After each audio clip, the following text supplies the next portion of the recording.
मुंबई के बधवार कोलीवाड़ा में रहने वाले मछुआरे रविंद्र तांडेल ने 40 साल से समुद्र को बढ़ते देखा है, लेकिन अब उनके घरों में पानी आने लगा है। अब समुद्र का बढ़ता जल स्तर उन्हें डरा रहा है। वो सरकार से मदद की गुहार लगा रहे हैं।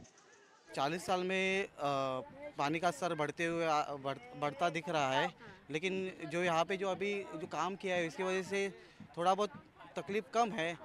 लेकिन पहले तो हमारे घर में भी पानी आता था, तो अभी तो इसकी वजह से रिक्लेमेशन ये किया है, यहाँ पे जो जेटी ये बनाया है, बांध बनाया है, उसकी वजह से प्रॉब्लम सॉल्व। पहले घर में पानी आता था, ये 15-20 साल पहले घर में पानी आता था, अभी तो ये 5-6 साल से यहाँ पे अंदर पानी आना बंद हो गया है। 50 सालों से समुद्र किनारे रह रहे मछुआरे अशोक प्रेमनाथ पाटिल भी समुद्र के स्तर में हो रहे वृद्धि से परेशान हैं। सवाल पूछ रहे हैं कि वो जाए कहाँ। मसला घर का नहीं, रोजगार का भी है। मछलियाँ छट रही है, तूफान बढ़ रहे हैं, जीवन शैली पर असर पड़ रहा है। मुझे यहाँ अभी 50 साल हो गया। हम लोग यहाँ पे रहते हूँ। हम लोग मच्छी मार करके रहता हूँ। पूरा 1 नंबर से 5 नंबर तक हम लोग का ये एरिया, मच्छी मार का ये एरिया ये है। तो हम लोग को जो टपलिंग हो रहा है मतलब जो समुद्र का पानी आता है ऊपर से नीचे से ऊपर जाता है, जो उसके बारे में हम लोग को बहुत तकलीफ हो रहा है। और आगे भी जो बोट चलाता है और ऊपर लेके वापस आते हैं, तो वो ऊपर से वापस वो कचरा आता है, कचरा से रोड पे जाता है, रोड से उधर उसका भी हम लोग को तकलीफ है। बेंगलुरु थिंक टैंक की एक रिपोर्ट बता रही है कि समुद्र के जल स्तर में बढ़ोतरी भारतीय शहरों के लिए एक खतरा बन रही है। साल 1987 से 2021 के बीच मुंबई के समुद्र स्तर में 4.44 सेंटीमीटर वृद्धि देखी गई है।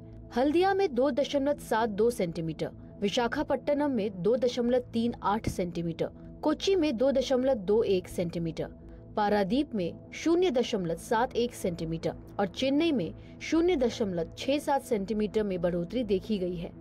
Initially, we analyzed the past data using these type stations.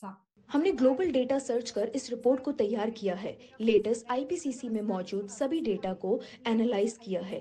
Global trade में हिस्टोरिकल पीरियड में हमने सोशल, इकोनॉमिकल और टेक्नोलॉजिकल ट्रेडर्स को देखकर स्टडी किया है और हाई एमिशन में फॉसिल फ्यूल को देखा गया है। पानी का स्तर बढ़ने से हैबिटेट लॉस जैसे मैनग्रोव और इकोसिस्टम लॉस देखना होगा और हमारी सोसाइटी में हैबिटेट होना बहुत जरूरी है। पानी का स्तर बढ़ने के बाद मछुआरों को और जल जीवन को भी बहुत असर होगा। इंफ्रास्ट्रक्चर में भी हम कमजोर पड़ जाएंगे। हमें क्लाइमेट लेवल और वाटर रिस्क पर ध्यान देना होगा। इस वाटर लेवल स्टडी से हम सक्षम हो सकेंगे हमारे लोग और उनकी जीवन शैली समझने के लिए। स्टडी के बाद हमें इकोसिस्टम को और बेहतर समझेंगे। So water level vulnerability studies will helpful to identify the sensitivity and adaptive capacity of the system.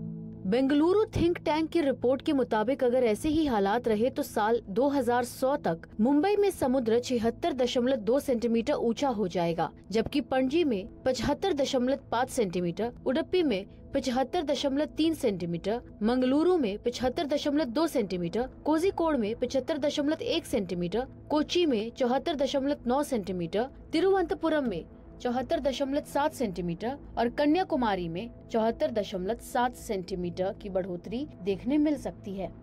इसका नतीजा क्या होगा? कई बीच डूब जाएंगे। मुंबई में मरीन लाइंस और गेटवे ऑफ इंडिया जैसी जगहें नहीं बचेंगी।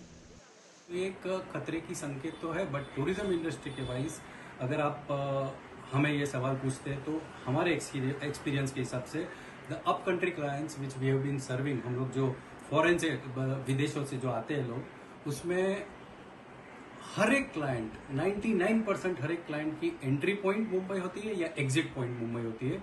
और मुंबई आने की वजह यही है कि मुंबई का जो गोल्डन नेकलेस है, गेटवे ऑफ इंडिया है, जो सी फेसिंग एरिया है, और अगर ये खौफ या ये डर आता है कि ये जमीन 10% पानी के अंदर चले जाने वाले, तो फिर जो सोच शक्ति वाली गवर्नमेंट सेंटर में है या महाराष्ट्र में है, उनको इस बारे में सोचना चाहिए। पर्यावरणविदों के अनुसार समुद्र के पास बनती नई इमारतें भी इसके लिए जिम्मेदार है। तापमान तो बदल रहा है, लेकिन जो हमें इमीडिएट रेस्पॉन्स दिख रहा है वो ये है कि जिस वजह से है कि जो कंस्ट्रक्शन का काम चल रहा है किनारे पे, उससे पानी धकेलने का काम का या कोशिश किया जाता है, लेकिन पानी कहीं जाने वाला नहीं, वो और तीव्रता से दूसरी जगह से अंदर आ जाता है। इसका जो निवारण है वो इसी में है कि जो CRZ करके जो कानून है उसका हमें सम्मान करना चाहिए। अब CRZ क्या कहता है कि समुद्र से पीछे, आप ज़मीन में पीछे जाइए, समुद्र का पानी आने का जगह दीजिए। लेकिन हमारी जो सरकार है या फिर जो हमारी जो सोच है वो ये है कि नहीं, हमें अधिक से अधिक ज़मीन तैयार करना है। आज पूरी दुनिया समेत भारत के कई ऐसे तटीय क्षेत्र जहां के समंदर के जलस्तर में वृद्धि देखना एक बहुत बड़ी चिंता का विषय बनता जा रहा है। ऐसे में जिसके पीछे का कारण ग्लोबल वार्मिंग और जलवायु परिवर्तन बताया गया है, वैज्ञानिकों का कहना है कि आगे आने वाले समय में महासागर का पानी और गर्म हो सकता है, जिसके चलते बर्फ की चादरें और तेजी से पिघल सकती है। ऐसे में यदि तबाही के मंजर को रोकने के लिए जल्द से जल्द कोई बड़ा कदम नहीं उठाया गया तो 2040 तक मुंबई और चेन्नई जैसे इन तमाम जरूरी शहरों के 10% से ज्यादा जमीन पानी में समा जाएगी और ऐसे में आगे आने वाले कुछ दशकों में इन शहरों के अस्तित्व को लेकर भी सवाल मंडराने लगेंगे। मुंबई से कैमरा पर्सन सागर शिर्के और महेश हलवाई के साथ सुजाता द्विवेदी, NDTV इंडिया के लिए।